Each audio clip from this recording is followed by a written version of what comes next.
పట్టుకోవడానికి వెళ్ళారు కదా. ఇక్కడ పేతురు గారు ఏం చేస్తున్నాడంట, ఉదయకాలమే తన యొక్క వలలు కడుక్కుంటున్నాడంట. అంటే రాత్రంతా ప్రయాసపడ్డాడు, చేపలు పడలేదు.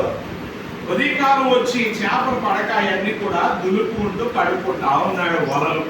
ఆ సమయంలో యేసు ప్రభు వారు వచ్చి ఏమంటున్నాడు, అక్కడ పేతురు, యోహాను, యాకోబు, చెప్పాలంటే ఇక్కడ ముగ్గురిని ఉద్దేశించి చెప్తున్న మాట ఏంటంటే, పేతురుతో అంటున్నాడు, నీవు దోణిని లోతులకు నడిపించి చేపలు పట్టుటకు నీ వెలలు వేయుడని చెప్పాను.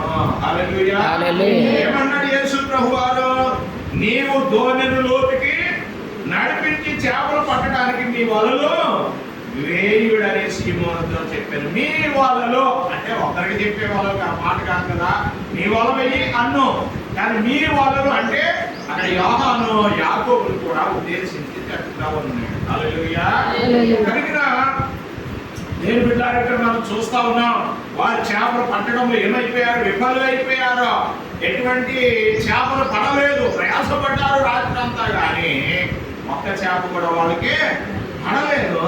కానీ ఎందుకంటే జాగ్రత్తలు వీళ్ళు చేపల పట్టులో చాలా తెలివైనవాడు, నైపుణ్యత కలిగిన వాళ్ళు.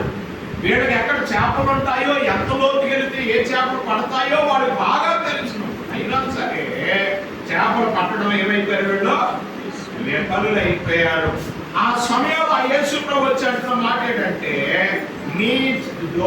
మీ వలలు లోనకి తీసుకుని వెళ్ళండి, మీ దోణిని లోనకి నడిపించండి, మీ వలలు వేయండి అని యేసు ప్రభు చెప్పినప్పుడు వాళ్ళు ఏమంటున్నారని పేతురు అంటున్నాడు, ప్రభువా మేము రాత్రంతా ప్రయాస పట్టింది కానీ మాకేమీ దొరకలేదు, అయినా నీ మాట చెప్పు మేము వెలలు వేయమని ఆయనతో చెప్పి అలాగూ చేసి 6వ వచనంలో విస్తారమైన చేపలు పట్టిన దేవునికి స్తోత్రం. గమనించండి, యేసు ప్రభువు చెప్తున్న మాట ఏంటంటే, మీ దోణిలు లోనికి నడిపించండి, వలలు వేయండి. వారికి నడిపించారు, వలలు వేశారు, విస్తారమైన చేపలు పట్టారు. హల్లెలూయా. దేవుని బిడ్డలారా, ఈ యొక్క అనుభవం మనకు అవసరము. మన జీవితం ఎప్పుడు కూడా లోతుకి నడిపించే అనుభవం కలిగి ఉండాలి. ఏ అనుభవం కావాలి మనకి? లోతైన అనుభవం కావాలి. యేసు ప్రభువు చెప్తున్నది ఇదే.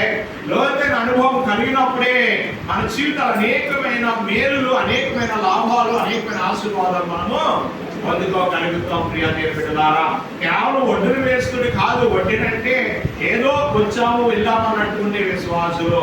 లోతైన అనుభవం అవసరం. మన జీవితాల్లో ప్రభువులు ఎలా ఉండాలంటే లోతైన అనుభవం అవసరం. ప్రియ దేవుని బిడ్డలారా, హల్లెలూయా. గ్రంథం 47వ అధ్యాయంలో మనం చూస్తాం, హెచ్కేలిని ఒక నదిలోనికి నడిపించాడంట దేవుడు కదా. నదిలోనికి నడిపించినట్టు ఎక్కడికి నడిపించాడంట?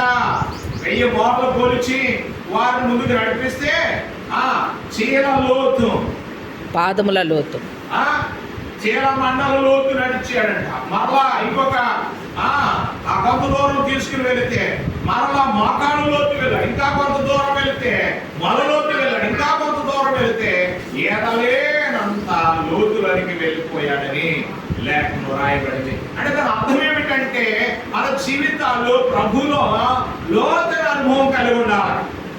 హల్లెలూయా.